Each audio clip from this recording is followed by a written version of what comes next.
Hey everybody, welcome to another video here on the 67 Stang channel. So once again, we got something a little bit different for you. We're gonna, well, I'll tell you exactly what we're gonna do in just a minute, shall we?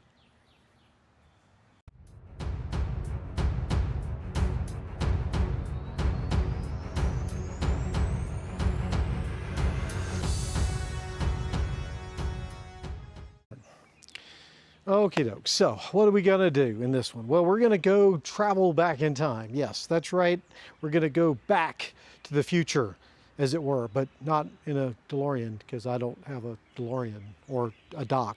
But anyway, we're going to go back in time. I started going through some of my old videos, and for those of you that are new to the channel, you may not have gone back and watched some of the old videos, but I was going and looking at the videos I did on the first start, the getting this car running, and they were spread out across 3 videos. It weren't very well done, and I've gotten better about shooting videos, at least a little bit, maybe not great, but anyway, again, I digress.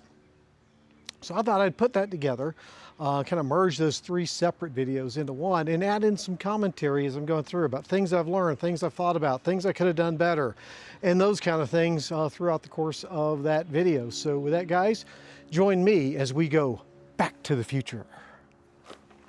Is the 67 in all her glory from sitting here for the last 18 or more years, and we're going to try to get this old girl running today. Hopefully I'll pop the hood and the engine won't be frozen and all that good stuff, but we'll see here in a minute. I'm going to go inside, get some coffee, and say hi to my folks, but we'll keep you posted.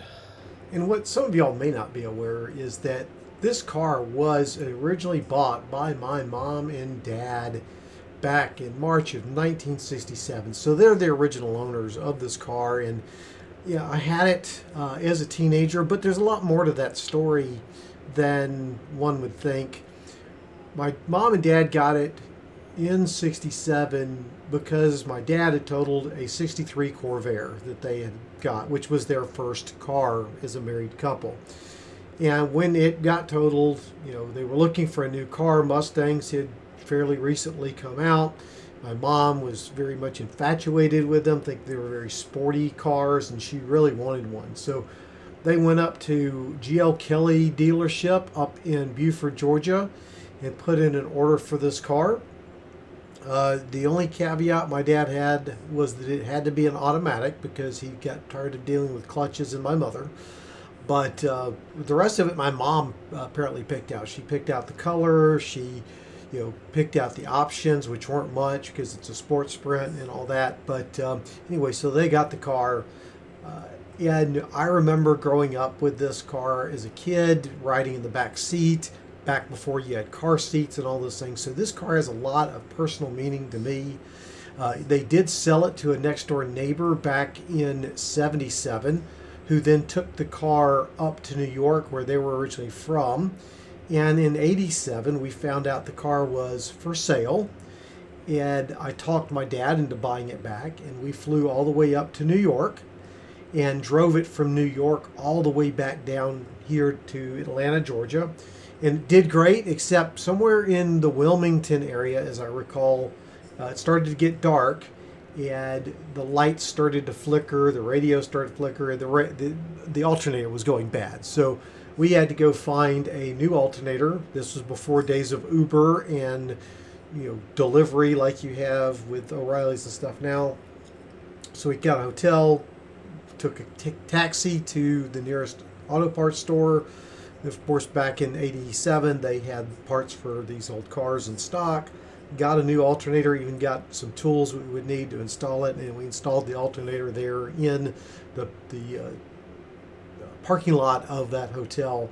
First time I ever wrenched on this car. It was a great experience doing that with my dad. So, again, a lot of history with this car for me. So yeah, that's why it's been so important to get it back on the road again. So now let's get back into getting this old girl up and running again after she'd sat in my dad's garage for 22 years, as you'll see.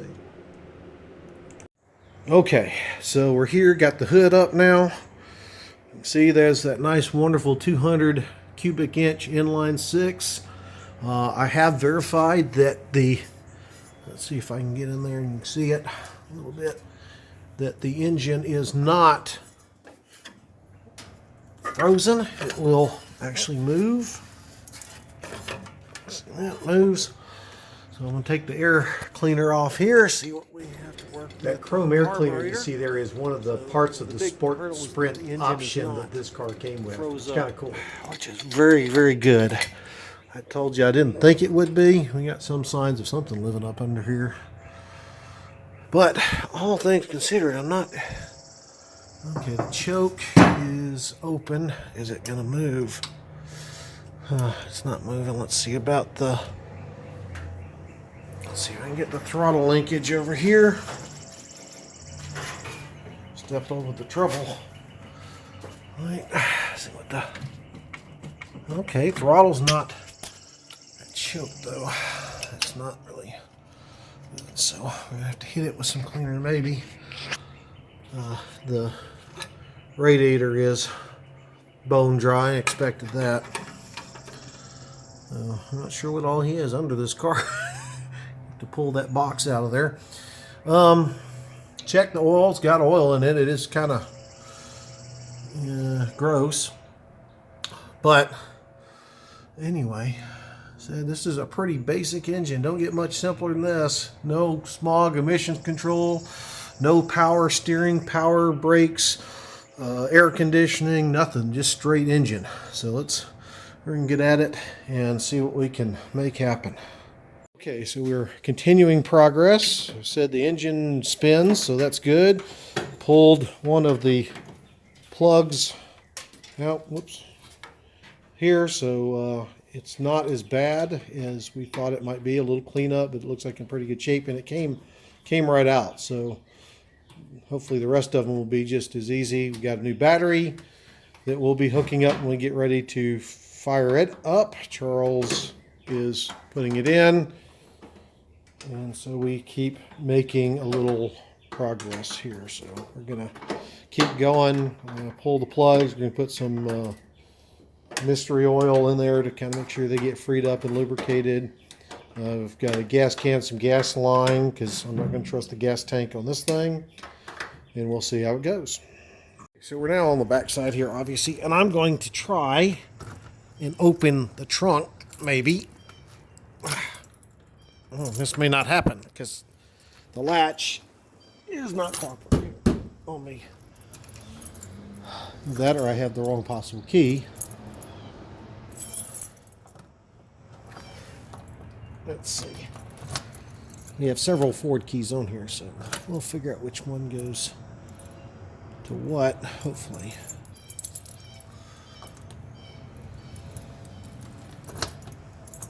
Oh, there we go.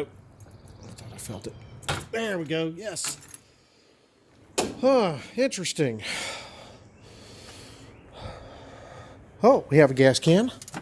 That's going to come in handy.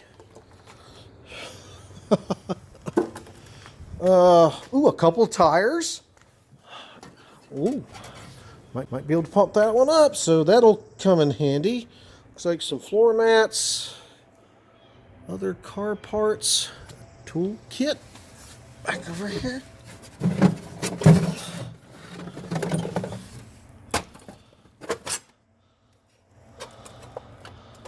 Huh. Looks like road flares or something. Let's see. There we go. See that we can see that. Not sure what this is, but anyway, that's. If I can get it shut again.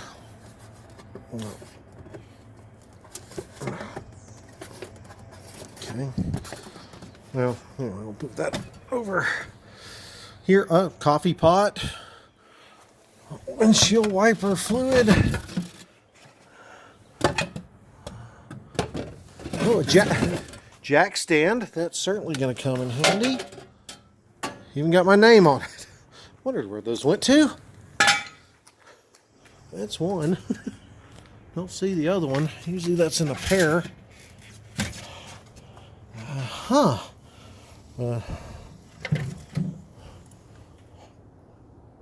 An oil can?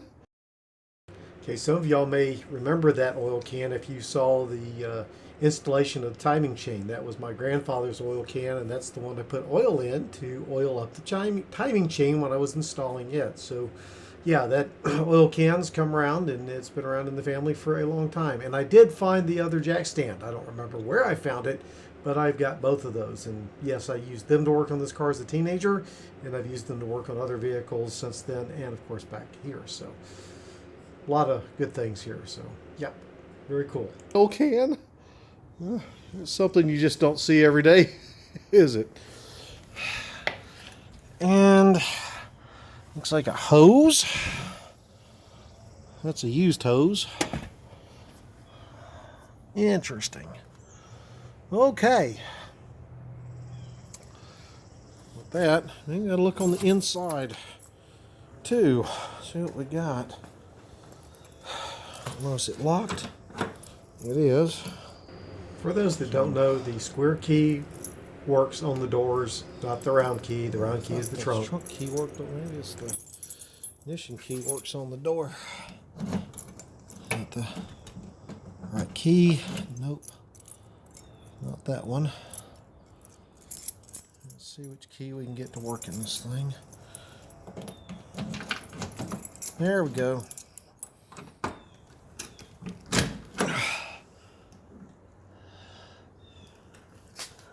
Braves thing. Yeah, seats are mildewed big time. A lot of mildew. I can tell the floorboard's rusted out, but you know.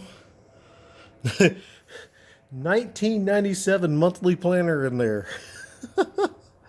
Okay. You know, still smells like I remember it though. Okay, so I was going to add some comments as I go through. One of that is about the inside of this car. You see how moldy and mildewy it is.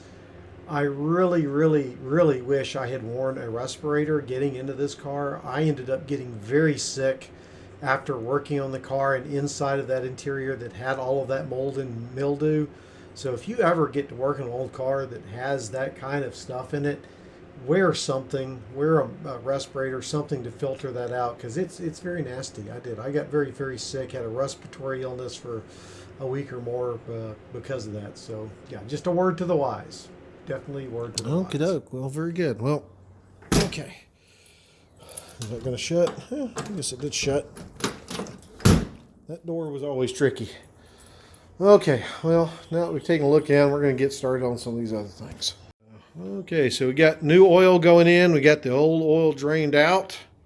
We got the new battery in place with a new cable. We don't have it fully hooked up yet, so nobody go nuts about that yet. So we're getting one step closer to firing her off, or trying to anyway. So the oil was actually not bad. Didn't show any signs of antifreeze being in it. Water just looked like burnt black oil, which is good, and didn't even see any like metal flakes or anything. So I think we're pretty excited. And there goes the oil.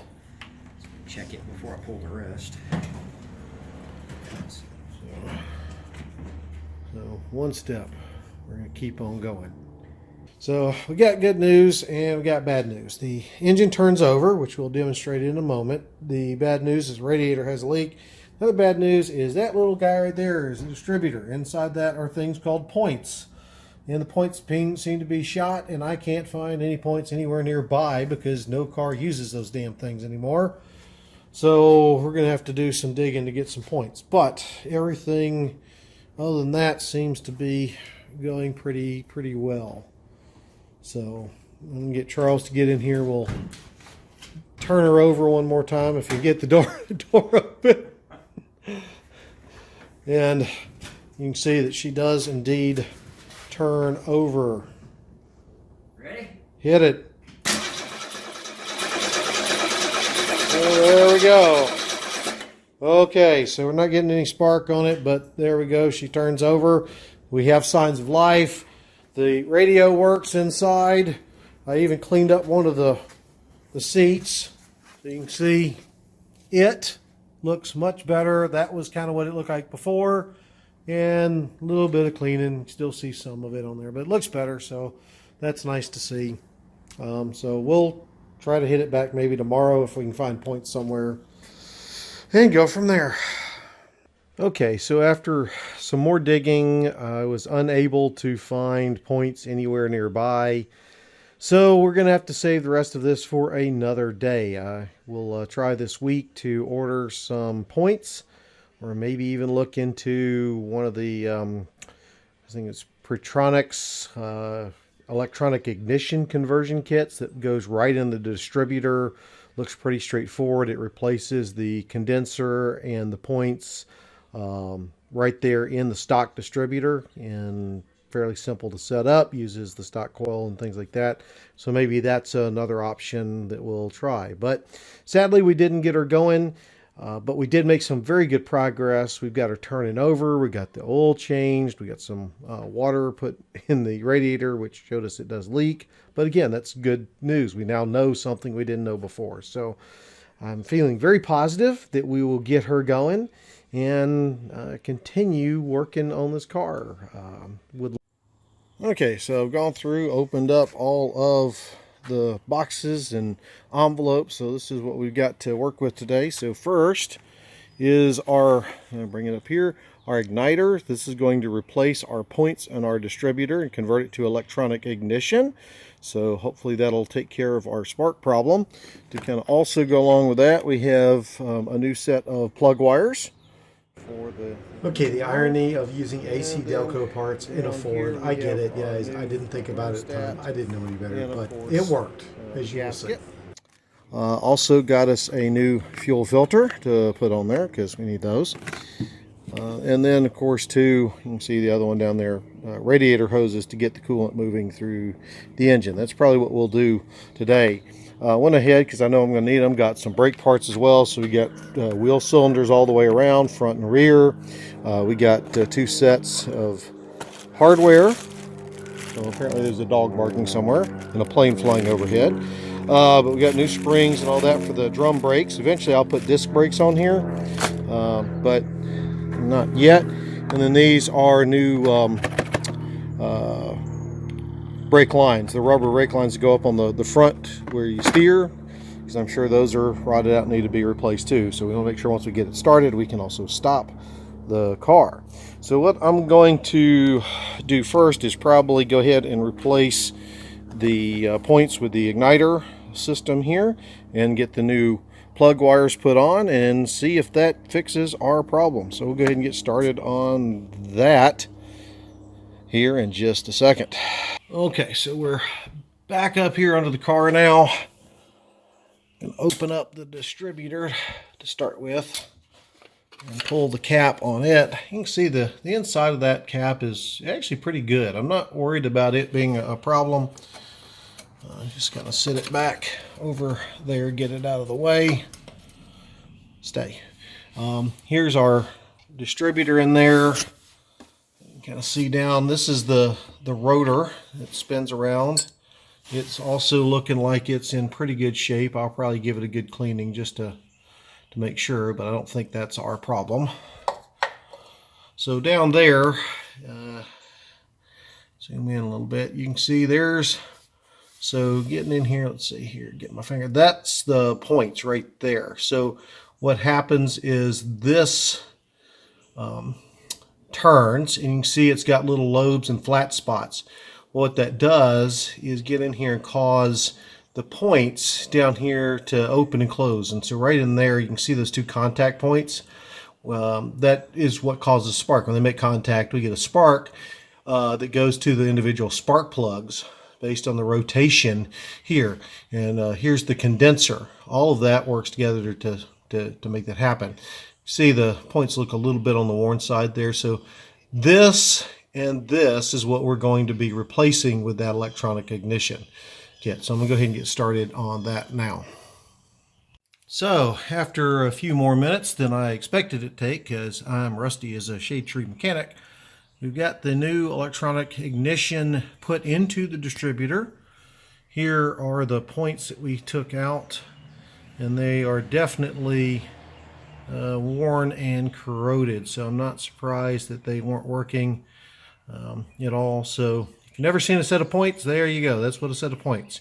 What happens is that lobe in the middle there is a cam that rubs on this spacer here, and it causes that to open and close as that cam goes around.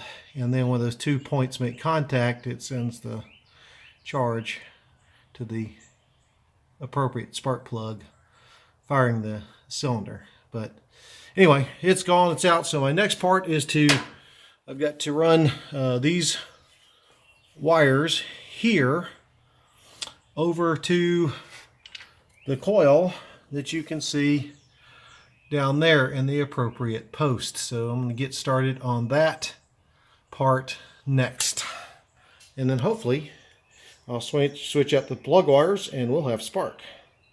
Okay, so now I've got the wires run back to the coil and connected. So hopefully that should all go correctly. And again, that's a new coil, so we should be good as far as it goes. So now to replace the plug wires. There we go, we got her running. She's purring pretty good. Maybe she might be missing a cylinder or something in there, but she's running. I'm not hearing any rod noise, and we got engine pressure. I checked the gauges, so we're doing good there. Got a new fuel filter. So there she is after over 18 years. I think it's closer to 20. She's just running. You just can't kill these old inline sixes. They're just damn good motors. A lot of good low end torque on them. But God, I just love to hear that.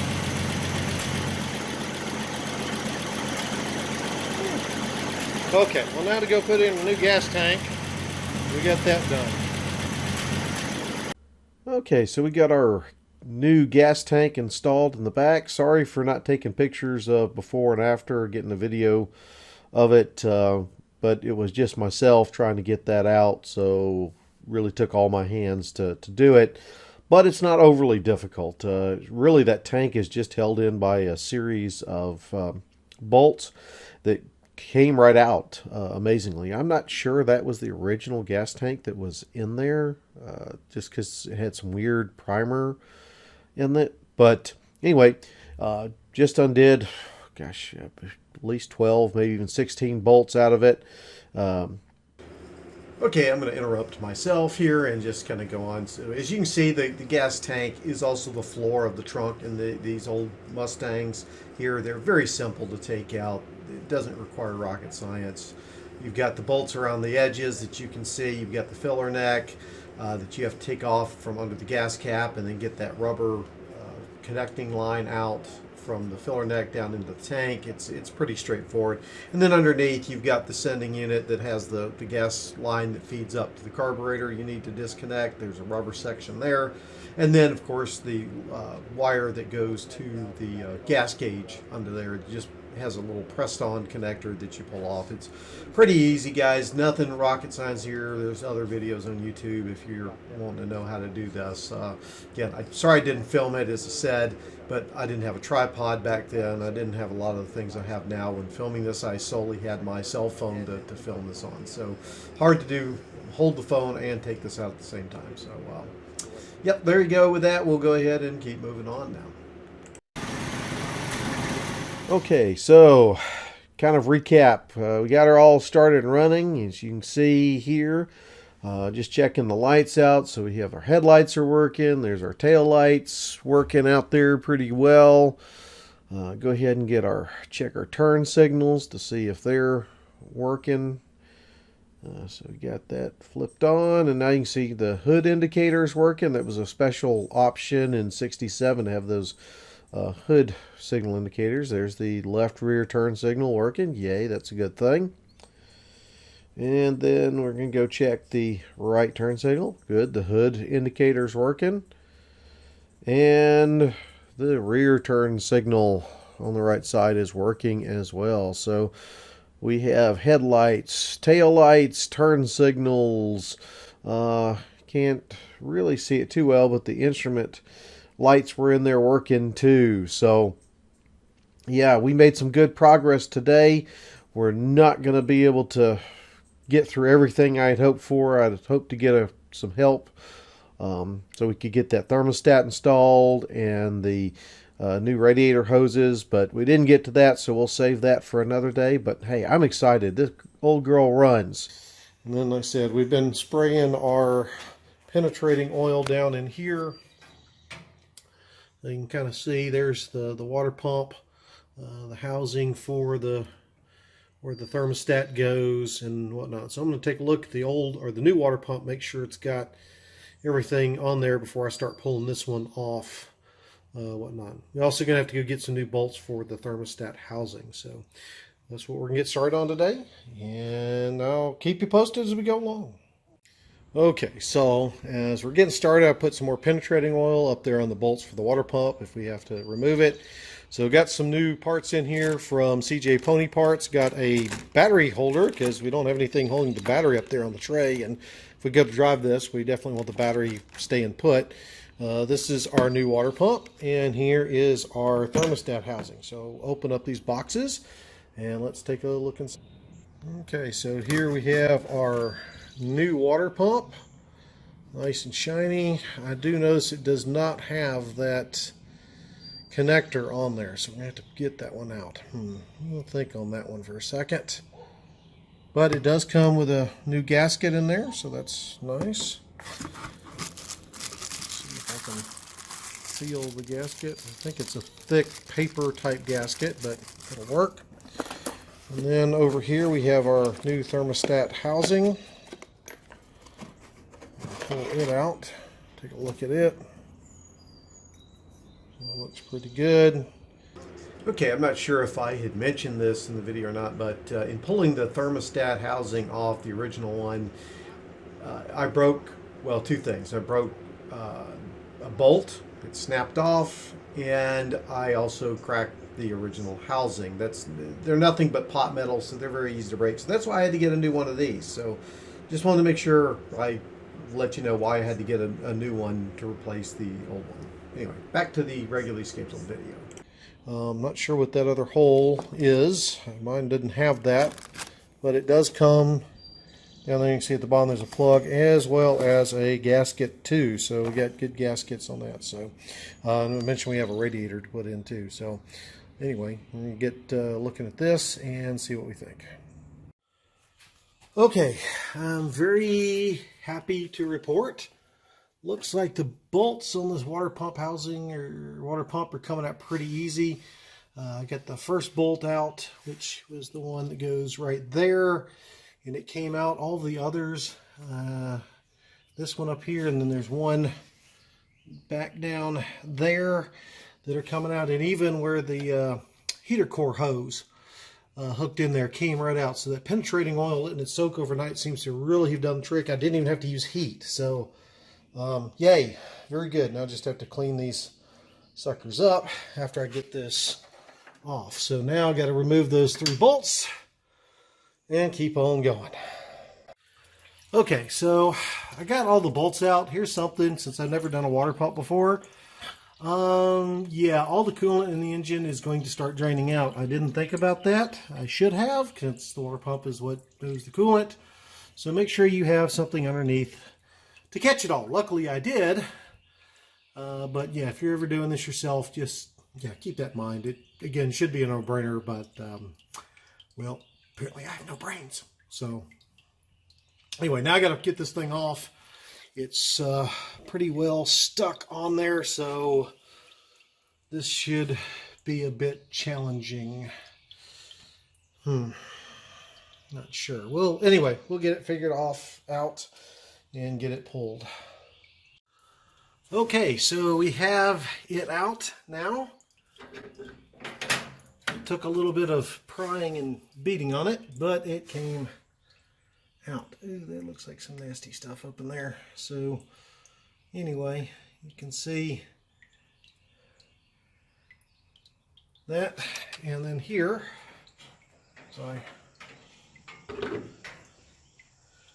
this is the old pump that came out. Yeah, you can see it's kind of grody. Definitely some rust and stuff, so not as bad as I thought it could have been, but still not great. So we'll get to working on the new one now. But first things first, I got to go down there and clean where the old gasket was, clean it off, scrape it off, and kind of go from there. Okay, so we're kind of done for the day. Thanks to Nathaniel Keith for helping. But as you see, she's running. Okay, I just noticed this, guys. This is a big case of do what I say and not what I do. Anybody notice the zip tie holding the upper radiator hose onto the radiator? Yeah, that's a no-no, guys. Don't do that. I don't know why I did that. I must not have had a clamp available or something. That has since been replaced by a clamp. Yeah, no, zip ties do not make good radiator clamps. I guess, like I said, I just didn't have anything else. So, oh my Lord, what was I thinking? God. Okay, here we go back at it. Again, I got the new thermostat housing in there, and let's see if we can get around.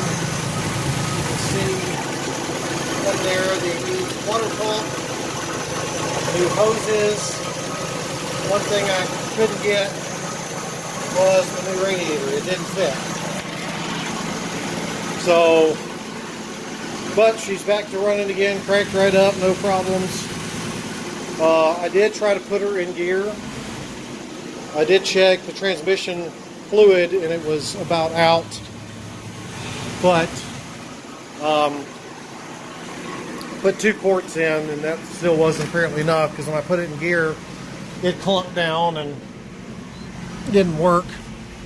So I didn't get around to bleeding the brakes or doing the front brakes here because it took a bit to get the front end done.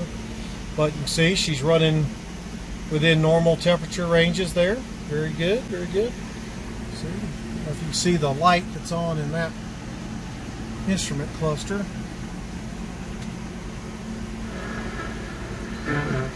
Our radio, let's see if I can get some music to play on here. 101.5 I think is the, oops, no, maybe it's 100.5. I don't remember what it is. No, okay, anyway, so we got her running again. Seems to be running nice and cool the way we like it. You're focusing on the road. Yeah, there we go. Oops. Back to... It's a tiny square that's covered. There we go. Radio's working. So, anyway, good progress. We'll keep her going. Don't know when the next weekend will be here, but again, making some good progress. Very happy with it so far. Always more to do, and of course, it only takes money and time.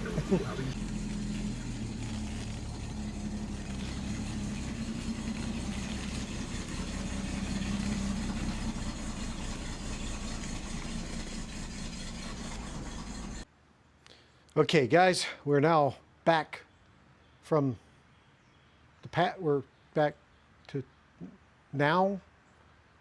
Yeah. Anyway, so I hope you really enjoyed that. Going back through a lot of work, having never done that before at the time. I've done a lot of that in this channel. Things I've never done before, gotten outside of my comfort zone and all that. And those of you who have been along for the journey, you know that.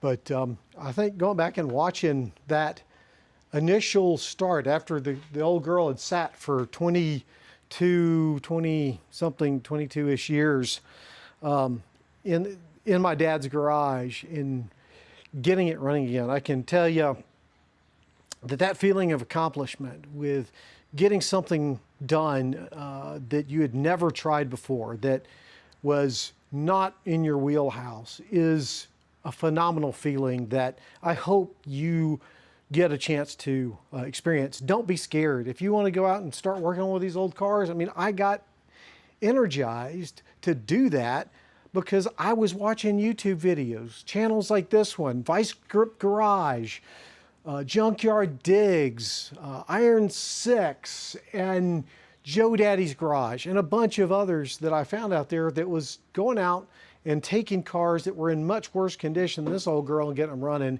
And I figured, hey, I should be able to do that. And it gave me that courage. So I encourage you to find that courage. Get out there. Don't be scared. Challenge yourself. You'll enjoy it. You'll feel accomplishment.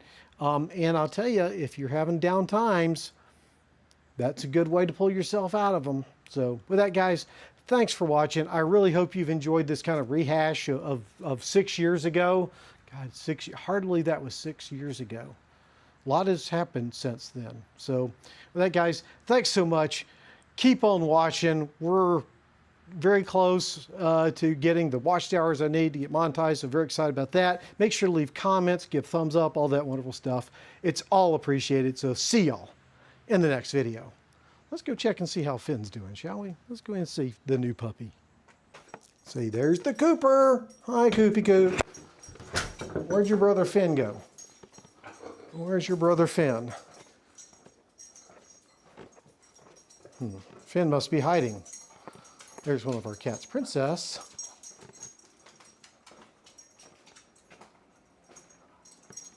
Don't know where Finn got, so I guess we won't be checking on Finn. He probably went upstairs to go see his grandma that lives up there. So that's my mother-in-law. So okay, bye guys. Whoops, nope, there he is. There's the Finn. Say hi, Finn. Say hi to everybody. There he is. He's become such a happy little puppy. Yes, he is. He's very happy. He loves the pet. He loves the pet. He's a good boy. He's a good boy. That's our wonderful Finn. That's our wonderful Finn. Yes, okay. I let him do bad things. My wife doesn't like him when he jumps up like this. But anyway, with that, guys, thanks so much.